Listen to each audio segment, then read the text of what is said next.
What's up, everybody? This is Mike Hart.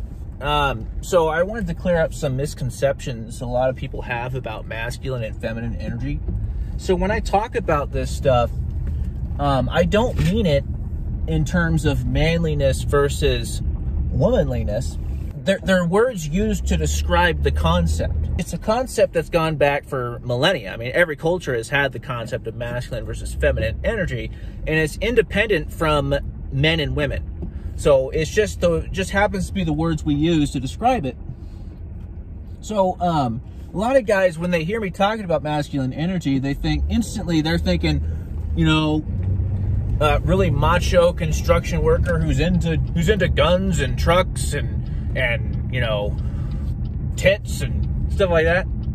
No, that's not what I mean by masculine energy. In fact, too much of that machismo usually will actually turn women off. I mean, maybe some women are into it, but you really want to balance between masculine and feminine traits.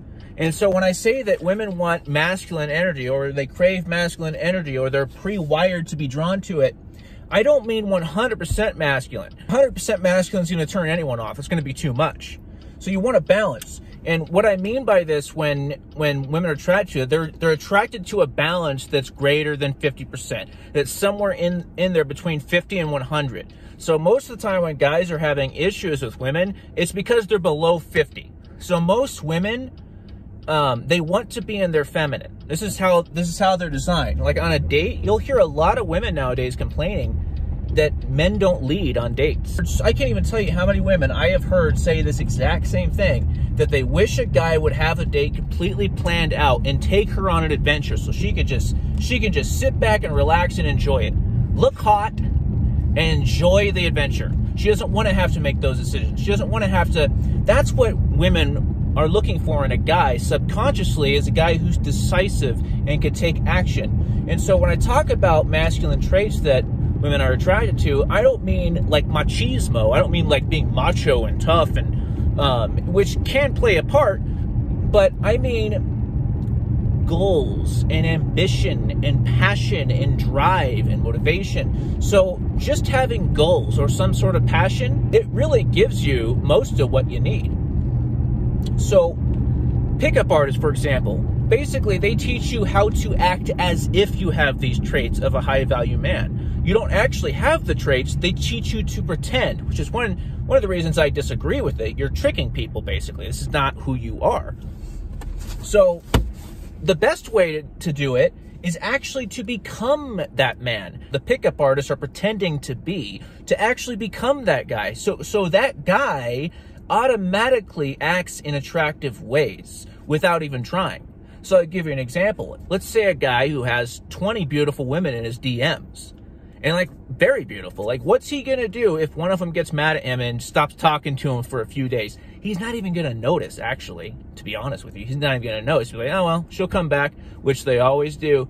And so this is not an arrogant mindset, it's just his experience. It's a reality for him. So he's not going to act in unattractive ways, like chasing after her and freaking her out and stalking her and sending her flowers when she's not interested. All terrible things. You should never do this. You should only send flowers and cards and stuff like that if the woman's interested in you. You should never be doing it as a way to earn her affection. That is when you get into stalker territory, and it's just going to freak women out. But anyway, actually being one of these high value guys or rich and famous or something like that, you're automatically gonna do way less of the unattractive things. And that's the most important thing. And the guys I coach, the number one thing I deal with is just not so much teaching you what to do, but teaching you what not to do. And there's a lot of things, like, you know, I made the same mistakes in my past. You know, I'm not, the reason why I know so much about this is because I've learned from so many mistakes in my past, you know? But anyway, yeah, just wanted to clear that up a little bit about masculine and feminine energy. A lot of people are misunderstanding what it means. So anyway, guys, if you have any questions, let me know. Thanks for watching. Make sure you hit the like and subscribe button or dislike button. That helps the algorithm. So I appreciate the haters who hit the dislike button all the time. But anyway, yeah, guys, see you later.